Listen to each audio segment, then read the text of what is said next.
Hi, I'm Jennifer Nicely with Pinnacle Real Estate Academy, and I am here to talk to you about 3 things real estate agents should never do. Number 1, real estate agents should never drop their clients off at a new construction, new build, and just disappear. I see this happen all the time. Maybe their clients drove around on a Saturday or Sunday, walked through a model home at a new construction, and a couple of days later, they tell their agents that, hey, I went under contract with this new construction build over in such and such neighborhood, and we're already under contract.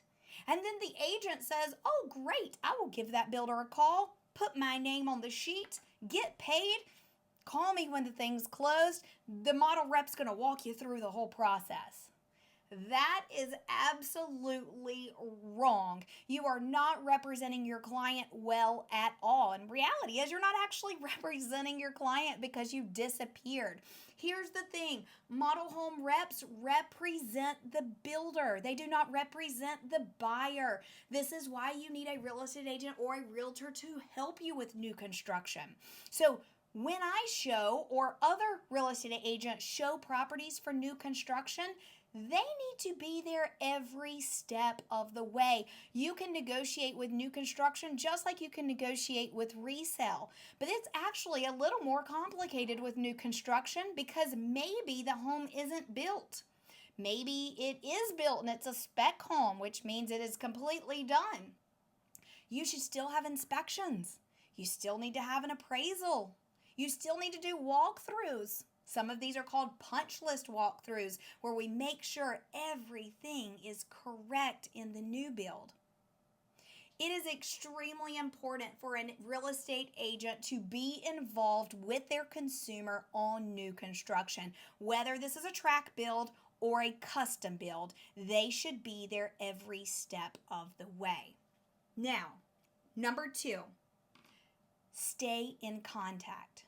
Realtors should never drop the ball. I see this a lot where they talk to the buyer. They get all of their information. What are you looking for? 3-bedroom, 2.5 bath. I want to live in this area at this price point. And they put them on a search engine and they let the search engine do all the work. That is dropping the ball. If you're not following up with this client on a regular basis and actively searching for this client, you're not representing them to the best of your ability. You should constantly be talking to your consumers. Hey, I saw this property. Hey, I drove by this property. It was a for sale by owner and I think it looks like it fits your needs and criteria. Hey, are you still looking for the same type of property? The same parameters? Are we in the same price point? Hey, I just spoke to your lender. Your lender said there's new programs out there. Make sure you give them a call. Let's talk about it. See if it opens the parameters of what you are looking for. I see lawsuits and cases in court all the time where the agent dropped the ball, the consumer found another agent, and the second agent took over, communicated, helped them find a home, and now the 2 agents are fighting over procuring calls and who represents them. But I've seen many, many cases where that first agent was found guilty or was not found to represent their client because they did not stay in contact with them. They called this abandonment. So you as a real estate agent want to make sure that you are keeping track of your communication and you are following up with them regularly. Now, number 3, the third thing real estate agents should not do is give advice outside of their expertise. Do not give advice outside of your expertise. This means you are not a lender. You're not a lender. So can you talk about loans? Can you talk about financing? Sure, you can pick their brain of what they and their lender have come up with.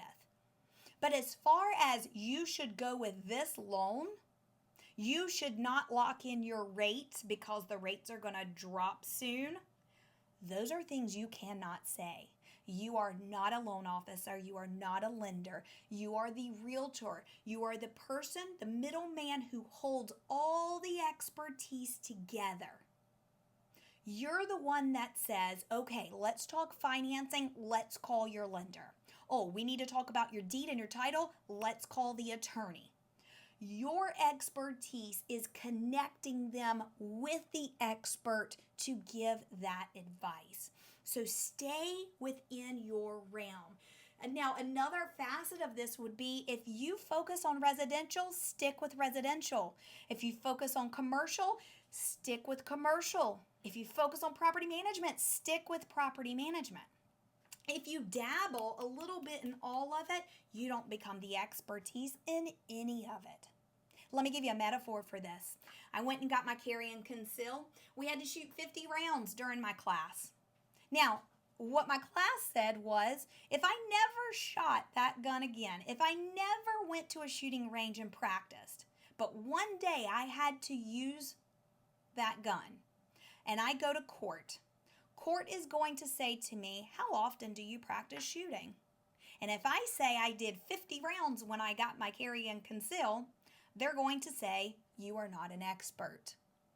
You need to constantly be practicing. Same thing when it comes to your real estate practice. If I am constantly practicing this specific niche, residential, commercial, industrial, land, property management, then I become the expert, and that holds more weight in court.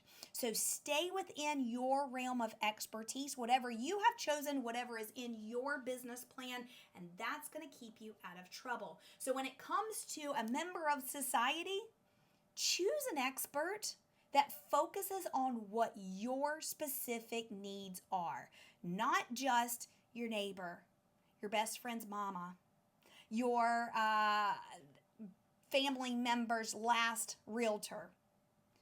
Find someone who fits your specific needs and wants, because that's where you're going to have the best results. As always, subscribe to our YouTube channel. We are commenting and answering all of your questions and posting constant content. So follow along, ask us anything. We are always here at Pinnacle Real Estate Academy to help.